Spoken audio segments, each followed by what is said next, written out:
Hello, friends. Hello, fans. Welcome back to the BRZN F1 podcast. Your hosts, Andrew, Liam. How's it going? Good to be back. We're back for another episode. Episode 2 This of the time, pod. not coming live to you from the surface of the sun. I went to the tanning salon yesterday. Yeah. We got some great comments by my buddy Carter Corp. Had to do a shout out. Nice. He thought he was a funny guy on the Instagram post that we had posting our first podcast. I mean, you were a little Anne Hathaway pasty. It was horrible. So I went to the tanning salon yesterday. I'm like, I don't want to look embarrassing. He goes, coming to you live from the man who makes all the other Irish people look tan. It was one of the funniest things. I mean, he wasn't wrong. That's a pretty solid comment. Right. He was totally right. But anyway, so I went to the tanning salon, and I guess tans don't just happen overnight. No. So I'm wearing a sweater, so I'm not blinding all the viewers.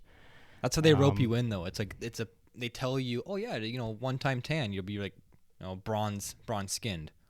Oh, I got roped in. That's how they rope you in. But you actually have to go like 6 times. Yeah, I think I paid like $30. Ouch. I got the a package though, or I don't even know. She just she told me a bunch of stuff. I fell for it completely because I'm clearly not tan. So it's also the middle of winter. Yeah, I know. But you look good. You don't look Is that olive skin? like Shrek. It's the olive skin. It's like green. I kind of look green, sort of. Anyway, we'll get off the topic. But so I went to the tanning salon. Didn't work. I have my legs are burnt. My hamstrings are killing me right now sitting down. But yeah, we're actually gonna have a really good podcast for you guys. We're gonna kind of go over the Drive to Survive season 4 coming out next Friday. We're recording to you Friday night. And a little bit of Mazepin Russia drama, and then what are we gonna do? Like team principal role play. Yeah. So we're each gonna take possession of 5 team principals, and just kind of give our analysis or our expectations of what we expect from our teams. It's not going to be, too extensive. We're not going to dive into crazy detail. We're just going to give our rundown of how we think our boys will perform. Again, it's going to just be an opinionated based podcast. Yeah, no, it'll be good. It'll be some good fun. Like you said, though, right off the top. Actually, first, I want to give a shout out to everyone who followed, listened to the podcast over Apple Podcasts, over Spotify. Everyone who watched on YouTube. Yeah. Huge success for our first episode. We did, actually. Yeah, we had about, 89 views? Yeah, almost 100 views. Podcast, yeah, almost 100 views on YouTube. So thank you to everyone. Thank you, everyone, yes. Who tuned into that, everyone who watched. Little known fact, we are able to look at the analytics. Yeah. If you watch and didn't subscribe, go fuck yourself. Hit the subscribe button. Just subscribe. Hit the bell for notifications. You'll get notified exactly when our new episode comes out to YouTube, so you guys can watch. Yeah. This ain't no hobby. Nah, this ain't no hobby. We're trying to make a living out here. No, it's all in good fun. Gas prices are $1.72. I gotta make another living. Yo, did you see that today? Unbelievable. I saw $1.73 at the Petro. Yeah, I know. On Manning there. I saw this awesome meme today. It was like, pump station. Do you want your receipt? And then me, no, I'd rather just forget about this whole experience. Yeah. I remember watching this movie. Horrible. It was a terrible movie. The Steve Carell movie. You ever see Dan in Real Life? It's called. Oh my God! When he's got his head on the pancakes. Yeah, that's the movie poster. Yeah, that's horrible. That's one of the worst movies I've ever seen in my life. Very dry, very dull. I think Dane Cook's in it, so that kind of shows how old it was. Dane Cook was I don't even the 3rd or 4th lead in that movie. But I remember at the beginning of it, he's trying to portray himself as a dad. And he's filling up gas at the pump, and his daughters are all there saying "Oh, Dad, am I gonna go to college?" He goes, "Yeah, you'll be able to." And then he starts pumping the gas, and he goes, "Not your sister," because the gas prices just keep going up. Yeah. And he goes, it's always been a problem. He's holding it. He goes, "No, so not your sister." He's holding it, and now you can't go. It's $110 for gas, something like that. But that was in the States too, so it was per gallon. Oh my God! So he's getting up to $80 or $100 a gallon. I don't think it's gonna be going down anytime soon. It was funny though. Yeah. Well, actually, it's official. They've canceled the Russian Grand Prix. Yes. From Formula One. Yep. So, and they've actually, I don't think that their contract, the Russian Grand Prix, is completely done. Or is it up for renewal? Yeah, I'm sure as time goes by. I mean, obviously, what's happening right now between Russia and Ukraine is a massive world event. Yeah. And everyone's trying to pull out of their support for Russia through every sporting event sporting league, businesses, everything. Everyone's trying to do their part to say like we're cutting ties with Russia. Yeah, like when you're taking Alex Ovechkin out of CCM picture. Yeah, exactly. It's a pretty big deal. Chelsea's team owner, Abramovich, having to sell the team. Oh my God. Gazprom is also like one of the biggest like petrol dealerships in Russia, and they sponsor tons of teams for like jerseys and stuff like that through teams in Germany, teams in Serbia. Yeah. They didn't pull, but the team's saying, okay, we're cutting ties with you guys. Yeah. They're their biggest supplier or sponsor. And we're just like, no, we're not doing it. We don't need you. I didn't really like the Russian Grand Prix though. Not really I didn't really like the track. I don't really like the track. And a lot of the drivers didn't like it either. I don't think. No. It's a stretch out there too. I think it's the furthest east, other than going to like Asia, like obviously like Singapore and Japan. It's the furthest east that they go in Europe. It's held in Sochi, so it's on like the southern coast of Russia. Okay. It's a nice spot. It's like a vacation spot too, which is kind of weird. So really? They held the Winter Olympics there, right? Oh, the Sochi. Yeah, was that 2014? 14, I believe. Yeah. Yep. But in the summertime, it's like a beach resort spot. It's warm in Russia. And it's on the southern part, so it's kind of, I think it's level almost with like, Italy and like Greece, like on the and longitude, equator, latitudes, the equator, whatever spot. it is. Yeah. And it's like there's like the sea, the Caspian Sea. I have no idea. Could be completely wrong. But it's like a beach resort. Oh, sounds cool. If you had to pick though on the entire circuit, like your top 3 Grand Prix, what would you go for? Top 3 in just off the top of the dome. Top 3 like based on the track or based on like the track. Spectacle? Like I wouldn't say like you can't just be like Monaco's my favorite track because it's just Monaco. Okay. You know what I mean? Like we were saying earlier, Monaco's great on Saturday, but the race overall is pretty dry. Yeah, the Monaco is more the experience. Yes. Like you see, you don't see celebrities going to Azerbaijan. Yeah, or the Hungaroring. Yeah. Yeah, you see Tom Brady at Monaco. Yeah. You see LeBron James Serena at Monaco. Williams waving the flag. Yeah. The biceps. Oh, she was pumping. Jesus. Absolute pole animal. Must have weighed like 50 pounds because she was waving it like. It was like nothing. Yeah, exactly. But I mean, top 3 tracks just based on the actual tracks. Yeah. It's a good question. I mean, I said Azerbaijan just now, just kind of jokingly, but I do like that track in Baku. I love the long straights because, to me, the most exciting part of F1 is obviously overtaking. Yeah. And finding it, whether you're a fan who likes to watch overtaking just in general, that's one thing. But if you want to watch like skilled overtaking and like, certain spots in the track that are unorthodox. Like known overtaking spots? Yeah. That's like obviously like a good thing to watch. But just watching like pure overtaking, Azerbaijan's got to be like number 1. Oh, yeah. Because it's just one of the longest straights that they run. Same with Mexico too. Mexico just a huge straight. Mexico. Down to the first turn. Yeah, that Grand Prix this year. Monza too, like the past year, 2021. That was a great Grand Prix. Oh yeah, towards the home stretch there, the last 5 races were just insane. Oh, I know. Just because of the momentum, or not the momentum. The momentum swing from Brazil. The swing, and also like just the overall importance of like those last couple races. Oh well, if Lewis didn't come first in one of those, then that kind of determines the end of the season. Yeah, as we know it. But yeah, so I mean, Azerbaijan's probably up there for me. I even said Monza too. Monza's just the Italiano. The experience of Monza is like one thing. The gravel traps. But it's just I love the track. Like you just go the temple of speed, baby. You go so quick there. It's amazing. And then I'd maybe say Brazil too. Really? I like Brazil a lot. I don't like Brazil. I really don't like it at all. I think with me too. Like you said, just based on tracks, but I mean the history of Brazil kind of gets thrown in there too with Senna and like how he raced there and like how he not died to race there, but like when he won the first. It was Grand always Prix a there. passion of him to like win in his home Grand Prix, and when they finally had it in Brazil, he wins. And he won the world championship that year. So it was just like that in itself. If you're like a romantic of the sport, you have to love that for sure. And we just had some good races in Brazil too. I mean, Alex Albon almost winning his first Grand Prix ever a couple years ago when Hamilton takes him out. Yeah, I remember that. That was on Drive to Survive. Yeah, that was on there. And just it's in a good spot this season. I mean, they've added the Qatar one and the Saudi Arabia races last year and Imola actually kind of all in between. But normally it's like Brazil and then Dubai or Abu Dhabi. Sorry. Yeah, it just cuts right to it, eh? Yeah. So that's normally how it goes. So like that second last race could be huge going into the final race of the season.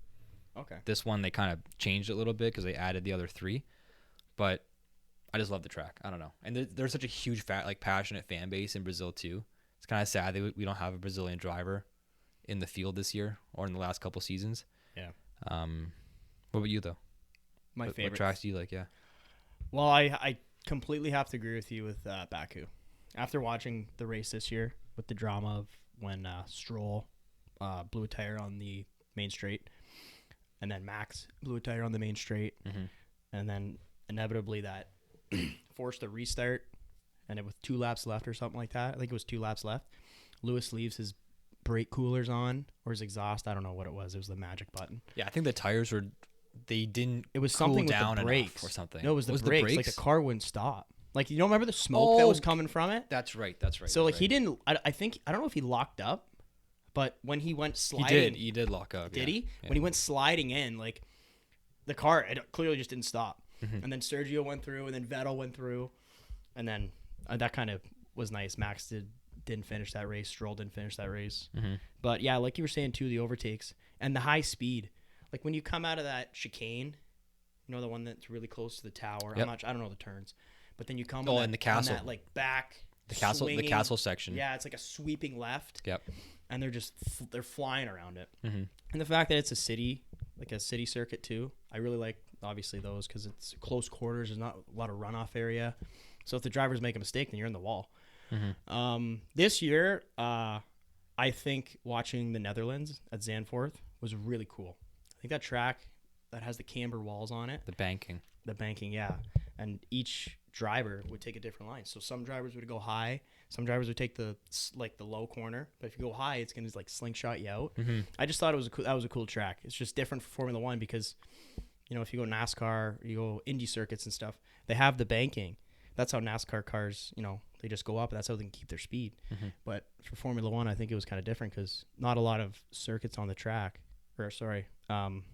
tracks on the circuit have banking like that, like Zandvoort does.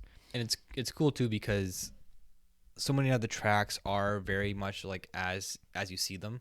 Like the driving line is almost like the same, like for every driver. But at Zandvoort, you could take the higher low line and try and get an advantage to yourself. Yeah. I think it was Fernando Alonso actually a couple of times was like being the one odd car out, taking a different path or different track. And what you got there? Oh, this? It's a Red Bull. Because no free ads, man. No free ads. Are you getting sponsored by Red Bull? No, I'm not. But no free ads. I don't even like the Red Bull team. I don't like Red Bull at all. I don't like the team. I don't like Christian Horner. I don't like anybody. Doesn't give you wings. What does it give you?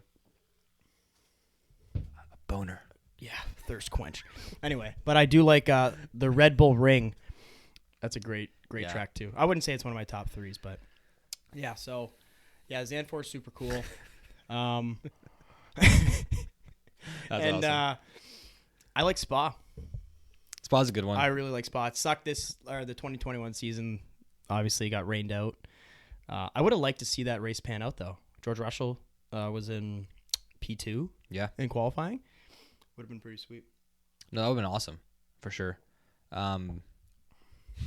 Little sip. Yeah, my throat's dry. Concrete dust all day at work today. It was horrible. That's awesome. Anyway, all right. So, itinerary. What else are we going to talk about? Yeah. Okay, so just we'll Mazepin, Russia. Mazepin, Dmitry Russia. Mazepin, the father of Nikita there. Like we mentioned off the top, a lot of people, organizations, businesses, sporting events, sports teams cutting ties. Yeah. Mazepin's career basically was up in jeopardy. Well, it still kind of is. It still kind of is, but I mean, the FIA came out and said he's still able to race. A lot of the controversy the last week was, is Mazepin going to race this season? Is Pietro Fittipaldi going to fill in for him and become like the driver to go alongside Schumacher this year? How's everyone going to handle it? Tons of pressure to the FIA from the public, from the media, saying take a look at what's happening right now. You guys have to make a stand. You guys have to make something happen. He should not be racing. Russia should not be condoned to do any events.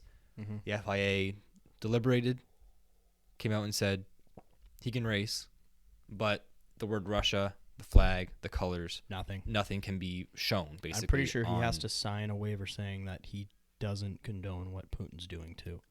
Which is the least he could probably do. Yeah. But I was reading somewhere, I'm not sure the source. I don't know if it was Planet F1 maybe.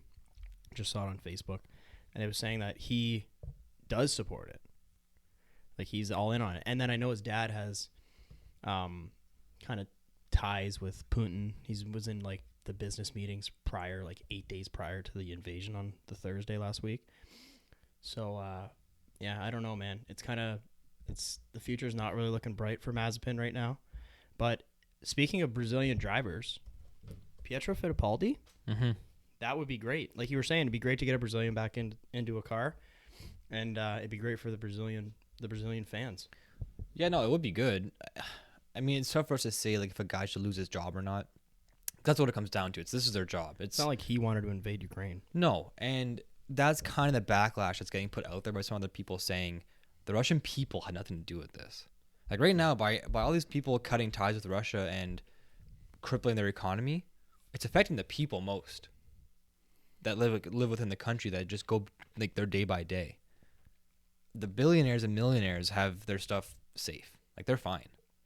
What's really hurting is the people. Yeah. What's really hurting is what could happen to Mazepin. I agree. Yeah, could he come out and make a statement saying he's, against it and he renounces Putin and Russia, whatever? Yeah, he can do that. Okay. I don't know if his dad will let him do that. But the fact that it's kind of got to this point, the FIA, I think, should have done something a little bit more than just saying, okay, you can still race, but you can't just wear the colors. Because they weren't even doing that last year. Like when we talked about last podcast, when he gets his graphic put on, it's just a flag or something of it's like a map of the world flag as Mazepin's graphic. It's not the Russian flag. Oh yeah, the ROC. Yeah, I don't know if it actually is the ROC. I know is we it talked about it. I know what you're saying. I just remember watching it when we were in the for the Olympics. Yeah, it is ROC for the Olympics, but for Mazepin, for whatever reason, it's just a picture of like Russia? a world. With it's like with a world, Russia it's like a on world, it? No, it's just like a world map. It's just like the world map that you would see like on like your textbooks. It's just a picture of that as his graphic. It's weird. Weird. It is weird. And they don't say Russia. They don't say whatever.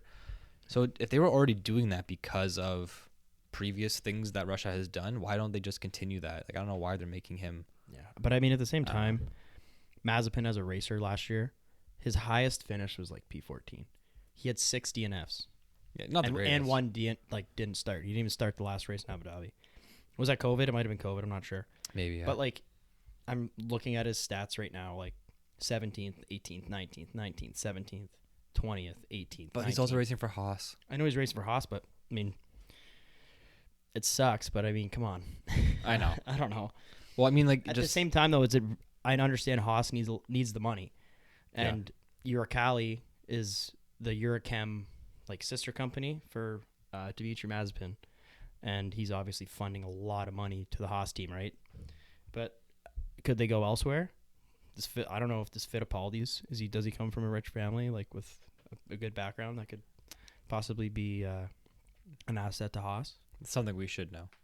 Yeah, it is. I've heard the name. I don't know that. Once you said Pietro Fittipaldi, I'm like, oh, yeah, he's a Brazilian guy. Yeah, no, the name is definitely resonant, like a history. I don't remember. I don't know. Yeah. The fact that he's the reserve driver for Haas like kind of shows. I think he's got an American background too. I think he's part American as well. This so he might have some pull there. It would kind of be cool if Drive to Survive didn't like come out, like if it came out like a month later maybe, and it was able to cover some of this.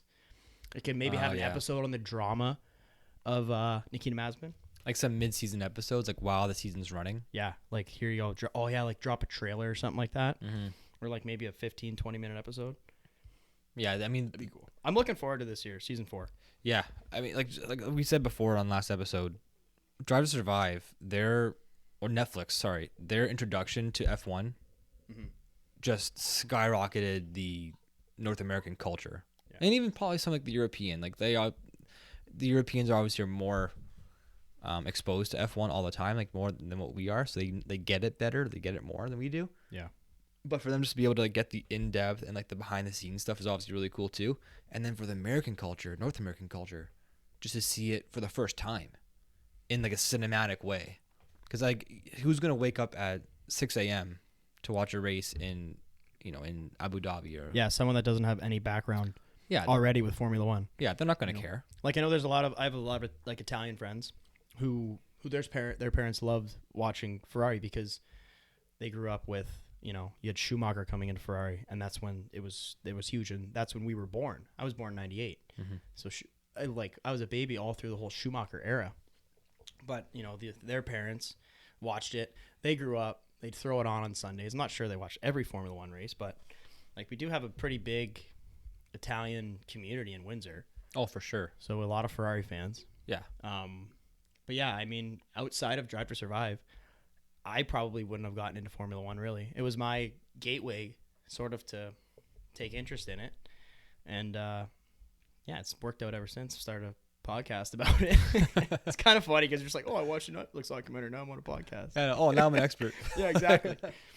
No, but like that's a really good point, though, because like I watched it before the episode or before the show ever came out. But all I would be able to do is just watch Saturday, watch Sunday. Yeah, but didn't you watch this with Kel's dad too? Like when you started, we kind of like when you married her, like didn't you go over and watch the race on Sundays? Yeah, it was kind of nice because when I started dating Kelly, like when I met her, like obviously her being from England, I'm like, oh my god, like your parents going to be huge soccer fans. Yeah. Kelly is Andrew's wife, by the way. Yes, and I'm like, I can't believe like I'm a huge soccer fan. I met an English girl. I'm gonna go there and like have banter with the family. Hopefully they're Arsenal fans, and I'll hate them because I'm a Chelsea fan. It's gonna be awesome. I get there and they're like, we don't watch soccer. I'm like, what? You're like the only English people that have like in this area of Tecumseh, and you don't watch soccer. Are you kidding me? Yeah, my soul died a little bit that day because I really like Kelly, and I was like, now I can't. And now I don't. Now I can't like you. Be with you. Yeah. But no, I got to obviously stay with her. And then as time went on, like I found out that Tim, her dad, like was a huge F1 fan. Yeah, and you're like, I gotta impress Tim somehow. I gotta get in with the dad. I knew of F1 beforehand, but with him being as big of a fan he was, or as he is, that kind of like kicked me in the ass a little bit to say, hey, you should probably catch up on a little bit. Like do some reading, watch some more highlights, watch some stuff. Yeah, yeah. And this was probably back in I think this was 2017, 2018. 2016. Because that's when me and you kind of just started hanging out again. Well, actually, really started hanging out in general. Big age gap. I think it was like, the age gap. Yeah. It was like St. Patrick's Day brought us together that one time. Sounds about right. It was hilarious. But, I remember you were talking to me about Tim getting you into Formula One. Mm-hmm. And you're like, you got to do it. I'm like, I don't know, man. I'm not sure. But then, when Drive to Survive came out, I watched the first season. I'm like, that was pretty cool. Still didn't watch the Grand Prix. But then second season, I'm like, okay, this is getting good. Maybe I'll watch a couple races. So I watched a few. And then the COVID season happened. Didn't really get to watch a lot of races there. It was only like 17 races that whole year. Yep. So, and then, last year, all of them. And like last year was like the most. Yeah. And this year, I can't wait. Last year's the best year you could watch. If you're a fan or if you're not a fan, if you're getting your first taste of the sport, watch last season. Since 2016. I think, with the battle of Rosberg and Hamilton. That was the most exciting year. To date in a while. To date, yeah. And so... Because the Rosberg-Hamilton was pretty intense. Yeah, because it was within teammates. Yeah. Like, obviously, this battle, this rivalry stems between Hamilton and Verstappen. It's two different constructors, two different racers, two different styles. With Rosberg and Hamilton, it was all in-house. So you had the rivalry in-house. You had Toto trying to manage, both egos, both personalities, both emotions. You had, the famous, post-race like cool down that they had, where like they're throwing hats at each other. Do you see that one? Oh yeah, I did. Lewis throws him his first place hat or something. He tosses it back. And he takes it. He just chucks it at his head. Yeah, that was awesome. I loved it. So so for the new season of Drive to Survive coming up, for everyone who is thinking about getting into F1. For everyone who watched last season or didn't watch last season, for everyone who is a big fan of it, Season 4 will be monumental. It's going to be the best one yet, for sure. So all the people that are watching it this week, be prepared because you haven't seen anything yet. Yeah, for sure. Yeah. Don't want to give any spoilers away. I mean, we obviously know what happened. I don't even know really the spoilers. I just watched the trailer. Well, I'm just saying one cool thing was obviously with Ricciardo winning at Monza last year and Norris finishing second, and how that all played out with Verstappen. Yeah. We'll leave that. Yeah. We'll leave that. Yeah, but it was really cool because after the race, Ricciardo came out and said, "What's cool about Drive to Survive is that the Netflix crew was with the McLaren team for that race at Monza." Yeah, that's gonna be a great episode. So like they're gonna have every back room access. They're gonna have every like team celebration, all the audio, everything coming from Zach Brown and Andreas Seidel and Norris and like Ricardo's camp. That's all gonna be on the documentary. I'm kind of hoping to see like, when they would do kind of like the side comments, like the Netflix mic would just pick up, say like Verstappen's talking to Horner or Verstappen's talking to his engineer. And they'd pick up, like, he'd be talking about someone and say, oh, like, the car, that's just shit or something like that. I wanted him to pick up, like, something that either Hamilton was saying about Verstappen or Max was saying about Hamilton, just because they have to put on that public face. In the public's eye, like, they can't just hate each other. It just looks bad. Looks bad for the sport, looks bad for Red Bull, looks bad for Mercedes. But do you really think two drivers that were that close last year don't have some animosity towards each other? I think they definitely do. Good point saying they have to kind of put on like a persona. Well, yeah. I mean, there's kids watching and stuff and sponsors. Yeah. That's a big thing too. Imagine that one of them says the wrong thing, like Max loses his tag sponsor and all that stuff. But yeah, of course there's animosity. But I think in their case too, they say this all the time, but there's also like a mutual respect between the two drivers. And I think all 20 guys on the grid, they have the same respect for each other too, because they are going out there every Sunday and putting their lives on the line. For sure. And there is a level of respect. There's a level of, camaraderie between all the teammates and all the drivers. Obviously, there's a difference between the top two guys battling out for a world championship and the guys in 15th and 16th who are just trying to like get by. There's a different, like grit between those drivers. And like we said, like there was no more high than what last year could have been. There was no more intensity than how last year could have finished. You couldn't have painted a better picture. I mean, we're not being sponsored by Drive to Survive or Netflix. No, we would be if you guys are offering. But watch the show. Yeah. Watch the season. Binge it. I'll probably try to binge it within the day or 2 days. I want to let it last until the beginning of the season.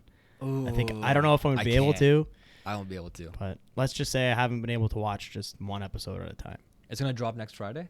March 11th. I think that's Friday. Yeah, it is, yeah. Yeah, kind of going back to what you were saying with like the drivers having to have that certain level of respect between them and everything, regardless if you're 15th, 16th on the grid. But I also think at the end of the day, everyone wants to win. That's what racing is. You know what I mean? It's not like they're going out there driving and just saying, oh, no, he's in front of me. I don't want to catch him. You know what I mean? Every single person is hungry to win. And that's the only reason that you race. The only way that you can pass someone or get up on the grid is by racing them. Or, if they blow a tire or spin out or whatever. But at the same time, I've seen and I've heard countless times when they're like in race or mid-race when they're talking to their engineer, they're saying, there's no sense in racing this guy right now because we're not racing them. You know they're not competitive with them in the standings. Like if you have, I understand that. Even like just in car quality, like if you're, example, like let's say you're Latifi and you're holding up Sergio Perez. Yeah, and you're like in 5th place and you haven't pitted yet. Yeah. There's no sense in having, like let's say you are in front of Perez and you're Latifi. There's no sense in trying to not let him pass you and like burn out your tires or possibly like wreck your car. You're gonna have to pit anyway. You're going to the back of your grid anyway. Yeah, so you let him pass. You're like, we're not racing him, so like, let him go. That I understand too. But I mean, you don't think the drivers are pissed off? Well, but they get it because they know their car limitations at the same time. That's true. Like we've talked about last week about putting, I think it was even like Latifi. Put Latifi in a Mercedes car, he'll probably do pretty good. Put Hamilton in a Williams, he'll probably do pretty shit. 100%. So it's like if you have, a Haas, a Williams, an Alfa Romeo in like that 4th to 5th place, and you have a McLaren on your ass, there's no sense in racing them. Yeah. That's why I don't really think Lewis Hamilton's the best driver ever. Oh. I don't. You can't be with the same team, the fastest team, 8-year Constructors champions, and say that you're the best driver. But why didn't Rosberg win more? Why isn't Bottas? Rosberg was done after 2016. He fucking hung him up. Yeah, but he was still young. Yeah, exactly. He's like, I won already. I won a world championship. Then why isn't Bottas won a championship when he's at Mercedes? I don't know. I think there's something underlying with Lewis. But I mean, what's Bottas finishing? What, P2 almost every other race? Podium every other race? Behind Lewis, though. Yeah, behind Lewis in the best car. So he's better than Bottas. Maybe if you put Verstappen in a Mercedes. Or even George Russell this year. I don't know. Yeah, so that's kind of that can roll into our team principal role play. Yeah. So Toto, you're going to be Toto. Yeah, so we're going to launch a new segment right now. Yeah. We'll probably make it reoccurring like every 4 or 5 races. Maybe we'll do like an update on like what we think. Yeah. As the season goes on. Cool. I like so that. This is team principal role play. Hmm. Liam's going to take 5 team principal jobs. We did like a digital spinner, like a wheel. Yes. And this is what we end up with. Andrew has Mercedes, Ferrari, AlphaTauri, Alfa Romeo, and Haas. And I have, sorry, I'm on a different document. I have Red Bull. No free ads. No free ads. Does not give you wings. McLaren, Aston Martin, Alpine, and Williams. So here, since we're kind of on the Mercedes topic already. Yeah. How do you expect the 2 drivers this year to interact with each other in the garage? Do you think that Lewis is going to be like big dog and George all the time? And if George starts winning races, do you think Lewis is going to be kind of butthurt about it? So we've seen before how Lewis can get pretty salty at times. Yeah, clearly. Silence on social media for 2 months. Yeah. But again, that's coming off the most crushing defeat of all time. Cry me a river, Lewis. I know we've seen how he can get salty, and but I think George isn't the one to boast. I think George is a pretty modest driver. I think so too. And there's also that fine line between cocky and confident. Lewis is both. I think George is just very confident because what he was able to do for Williams was crazy over 3 years. Yeah, he was Mr. Saturday last year. Nobody thought he was going to even get points at all. Again, getting P2 in Belgium at Spa was like crazy. Yeah, you're at like I think they finished 3rd last year. Yeah. Which is, third last. So finishing 7th in Constructors is pretty crazy. 2 spots higher than what they finished the last 2 years. Because of George Russell. Because of George. Russell. Russia. Sorry. So I think George is going to have a really confident season. He's got the best car he's ever had. He's definitely a top 10 driver. Even like with what he was doing with Williams, I think he's a top 10 driver. Mm-hmm. If I was Toto in the situation, I think you still have to lean towards Lewis. Maybe not give him the name of number 1 driver in your team, but he's got the experience. He's been there longer. He is Mercedes. Yeah, you don't think that'll draw any controversy saying that Lewis isn't? Well, I'm saying he's not going to come out and say it, but I think they're kind of like, I see what you're saying. Come race day, come strategy. I think if Lewis is in a better situation, they'll kind of lean towards him still. Yeah, instead of making it like a one-sided affair, sort of like they have for the last couple of years. Yeah, and like the last few years with Bottas, they haven't come out and said obviously Lewis is number 1, Bottas is number 2, but like based off their strategy. But changes. that's what it is. Yeah, that's how we know it. Like Bottas could be in the lead 8 seconds up, and there's 20 laps to go in the race, and they're like, nope, Valtteri, slow your pace. Lewis is on a better strategy. I don't really, man. I don't think that'll happen that much with George. No. Because I think he'll just be up there on merit. Yeah, but George has raw pace in general. Yeah, he's a great driver. He's really good. Yeah, and we'll see it firsthand this year with him in an actual, competitive car.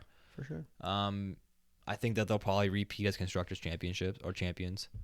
So you're saying their Mercedes is in this year? Yeah, I don't think Red Bull will catch them again. I think even though Perez, we'll get this with Red Bull talk with you, I'm sure. Yeah.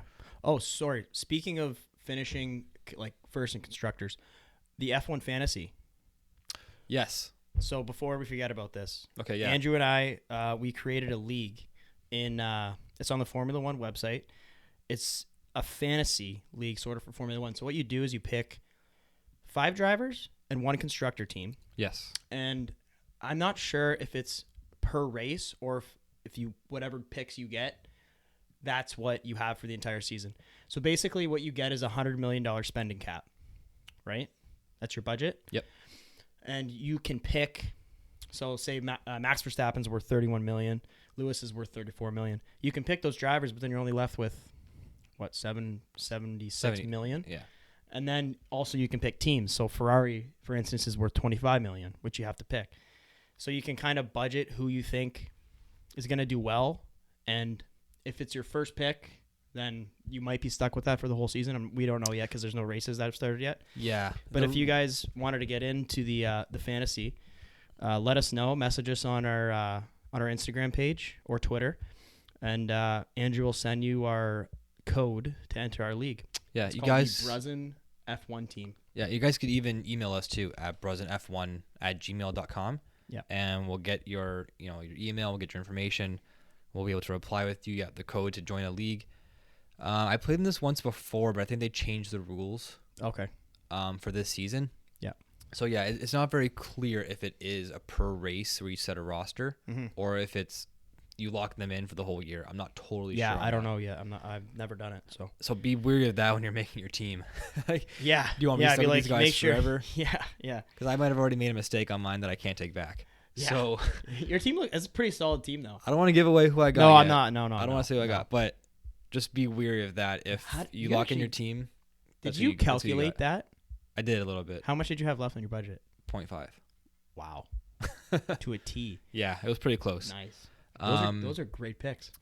So I think they also take into consideration how they do Saturday with qualifying, so they might get a couple points based on that, and then how they finish on Sunday. Yeah, will determine like how many actual points your team gets. For sure. Your constructors, if you have two Red Bull drivers, then you'll get team points for your constructor. If you pick Red Bull, yada. I'm not gonna pick Red Bull. I'm definitely gonna pick Red Bull. Yeah, for sure. It'd be great. It'd be great to see that this year, though. We'll see how it works. We might do it like if it is a week by week, then we can say, we can maybe send out like some merch to whoever wins that week, or if it is. So far, we have these T-shirts. Yeah, we can get T-shirts. We can do some sweatshirts if you want. Hats, whatever you guys want. Long sleeves. If you guys are into that kind of thing. We can send that away as like a prize for every week, or if it's a season-long thing. Gift basket. Yeah, if it's a season-long thing, we can do like every 4 weeks or 4 races. Whoever has the most amount of points, you can get something. Yeah. We'll figure it out as we go along. Cool. But registration has to be done before the first race of the year. Yeah. So you guys are going to get this 2 weeks before the first race. Yeah, so you have time. So you have time. Make up your minds. Yeah, let us know if you guys want to be involved in the fantasy league. We'll jump to you now. So we'll go back and forth. Like I'll do Mercedes, jump to you. Okay. I'm Red Bull. Hello, how are you? Christian It's Horner. great to see you today. How's the wife? Oh, Ginger. Yeah, she's lovely. Yeah, she's Red Bull, how do you top last year? How do you top it? I don't know if you... You know what? I think you can. Based off of the last race alone, if you look at the team play between Max and Checo, how much of a team player that Sergio was towards the end of the race. And if you actually watched it, he was dropping his pace to let Lewis catch up to him so his tires would be good enough to fight the battle. Yep. So I think how do you top next year or last year? I don't know. I think that Red Bull's always been good in the aerodynamic department. And this year, obviously, with the engines freezing their development at the beginning of the 2022 Bahrain race, I'm pretty sure.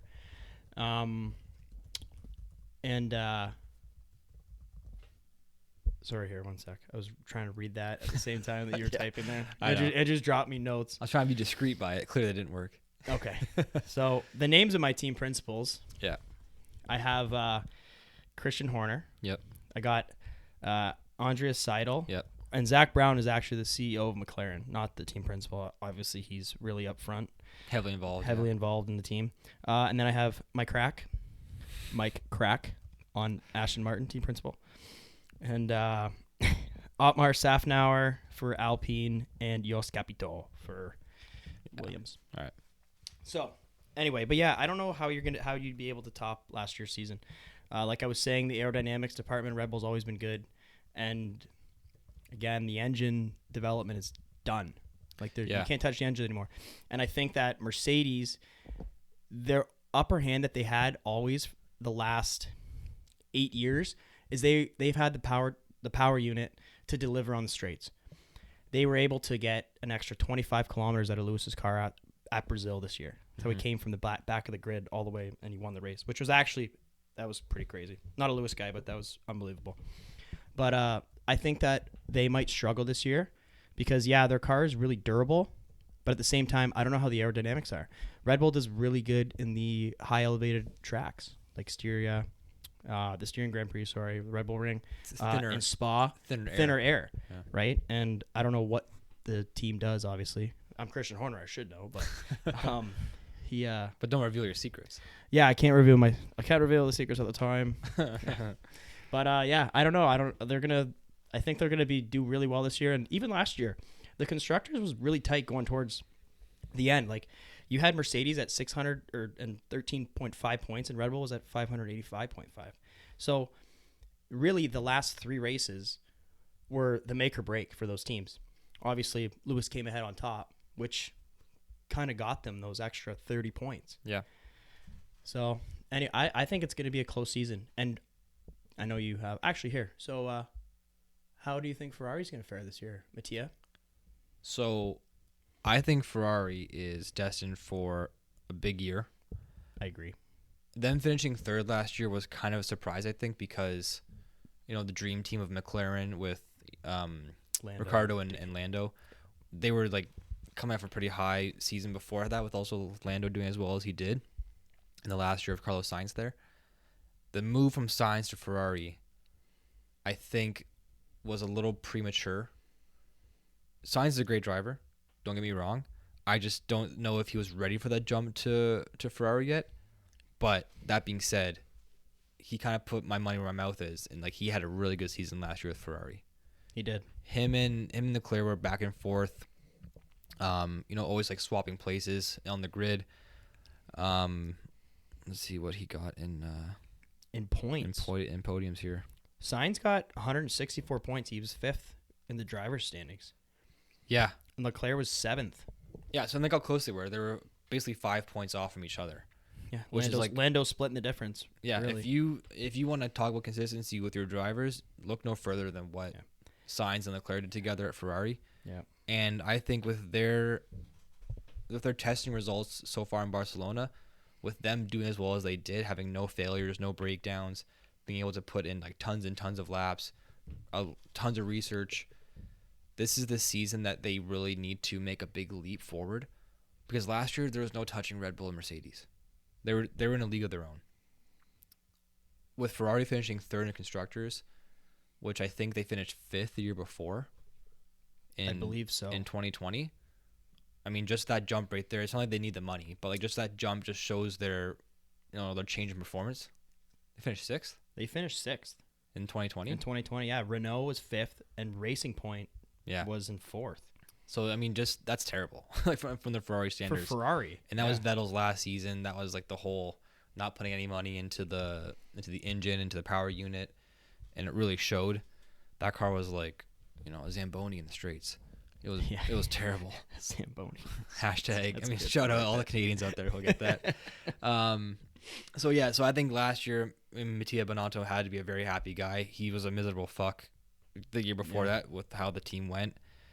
And I think they're gonna be more competitive this year than they were last year. I still think it's gonna be a 2-horse race with Red Bull and Mercedes, but I think Ferrari will be more in that fight. Yeah, I think they'll close the gap in points. Like you said, they finished, 250 points off second last year, which is a crazy amount. But you got to think Mercedes and Red Bull were on the podium every single race. Right.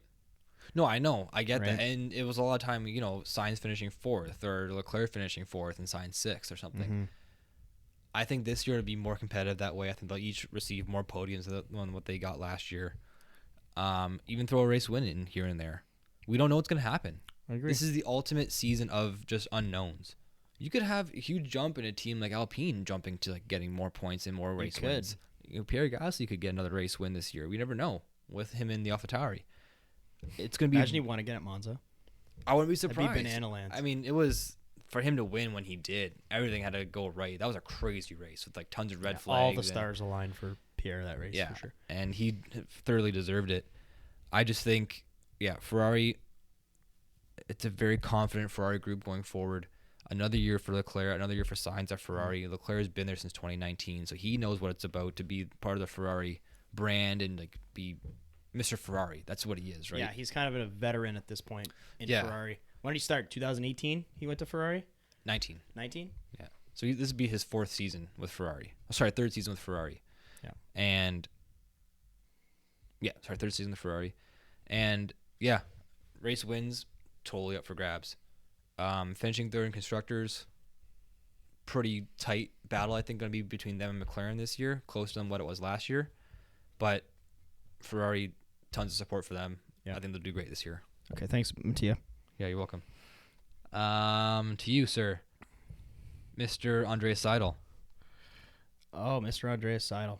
I mean, I don't want to ask the same question again, but like, how much better can you get than last year? Like, Ricardo winning, Lando getting there close a few times, back to back, 1-2s in Monza. What's there to improve on?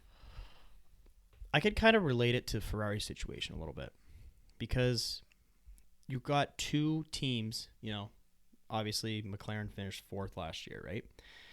But I think that from just based off their preseason testing in Barcelona, they showed pretty significant climb. Like they were up there. What was it? Lando finished, I think, fourth. Where, sorry? At Barcelona. I don't remember. But he finished pretty high up just on I think on the third day.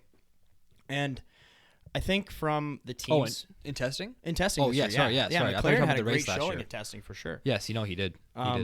But I think that how can they improve this year? I think who needs to step up is Daniel Ricciardo.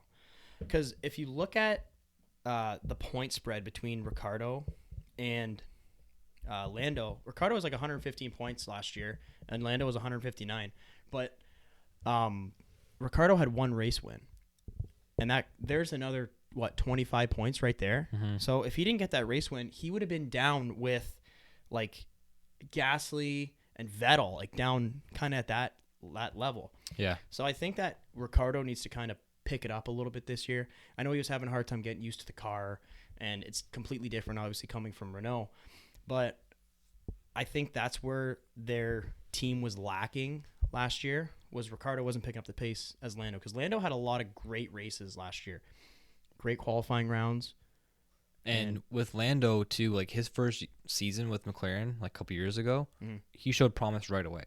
Like he didn't have that learning curve that we're seeing with other drivers when they kind of step into the role. Yeah. Like Ricciardo, how long has he been in Formula One? Oh, 2013. Yeah, and 10 years maybe. Took him all year to get used to the McLaren car last year. And he was the same way with the Renault car too. Yeah, and Red Bull too. Yeah. Right? He didn't just with Red Bull he was with the Toro Rosso program, like which so many drivers do. Like Verstappen did that. Yep. Sainz did that actually too. Albon. Pierre Gasly. Gasly. Still in it. Still in the training wheels program. Yeah. Doing a good job. Take him off, Pierre. Doing a good job. Yeah. But yeah, like I was saying. Sorry, go ahead. No, I was just gonna say with Ricardo, because I'm a big Ricardo guy. Yep. I think his failures last year were qualifying. Yeah, he had a horrible qualifying. There was times where he didn't even get it at Q2. Exactly. That's what I was gonna make a point on. You had Lando, qualifying into Q3, second, first sometimes, like fastest car on the track in qualifying. Going into Q3, and Ricardo's in like 14th. I know, and you're just like, how? Or he'll be the number 8 car on the bubble and get bounced to 11 with a couple of drivers left to go on their out laps. Yeah, that can't be happening, and it was not happening just at the beginning of the season when he was learning the car. Not in that competitive of a No, car. definitely not, and that's the disconnect between Lando knowing the car and Danny not. And then, like I was saying, it wasn't happening just at the first 4 or 5 races. It was happening later on in the season, towards the last 3/4 last half. He was still coming in 12th for qualifying and having to work that much harder to get into the points during the race, which we did see happen sometimes. He's a great, they call him the last of the late breakers all the time. He's always like breaking last into the turns, kind of dives in there head first. Really experienced driver, really just put himself out there, but you're doing so much damage to yourself before the race even starts by not getting in there on the in the top 10. You do have the free choice of tire, which now they're changing this year. Yes. Little fact. It doesn't matter now how you qualify. You can change your tire at race day. So it used to be whatever tire you qualify on. If you make it into the top 10 from Q2, whatever tire compound you use and the actual whatever tire it is, that's the race tire you have to start with. From Q2. From Q2. But when you go to Q3, you can change to sauce if you want to. Yeah. Q3 is always on sauce. Most teams, if like for say your Red Bull or say your Mercedes, so they'll throw, if they want to start on mediums, they know they want to start on mediums on Sunday. They're going to throw mediums on in Q2, do a lap. Doesn't matter if they come in first. Just get enough so you get into Q3. Exactly. And then Q3, throw the softs on and just fly. Yeah. So now that, regulation is gone.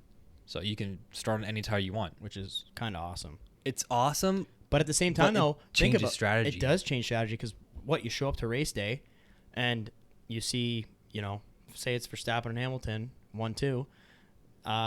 Verstappen's on softs, Hamilton's on mediums. And I don't know if it's formation lap or right before you start the race. I don't know how quick they can change. I don't know how quick you can change. I don't know what it is. Even if you can do any modifications to the car, I think you can't do anything 4 hours prior to race. I'm not so sure. You don't know. It's kind of going to throw some strategies off, which I think is a good thing. It is. Yeah, it depends how you look at it. Because look, in Q2, for Red Bull and Mercedes' sake, last year they're like, okay, if Lewis is going on mediums, we're going to go on mediums because we know we're going to be somewhere top 2, top 3. Yeah. So at least we'll be able to last him and go into the first pits. But this year, it's kind of a gray area. It's fair game this year. Exactly. And that's why this season's going to be so exciting because with the car changes, the regulation changes, the new tires, the bigger tires, we still don't know what's going to happen. We don't know how these cars are going to perform. No, we don't. And yeah, it's just going to be a complete, clusterfuck of a season at the beginning of the year because it's going to be, you can see Mercedes drop into 7th place or something and not have the car. AlphaTauri's up top. Like you never know what's going to happen. Yeah, I think overall, McLaren they're gonna be a hungry team this year because they seen what they were capable of last year, right? You had Lando obviously that heartbreak in Russia. You had Ricciardo win Monza, like that. Those are 2 wins. Like you could say that Lando would have got the win in Russia if the rain wouldn't have started. But I mean, looking back at last year, I think the team they're going to be hungry this year. They're going to be coming out guns like blazing.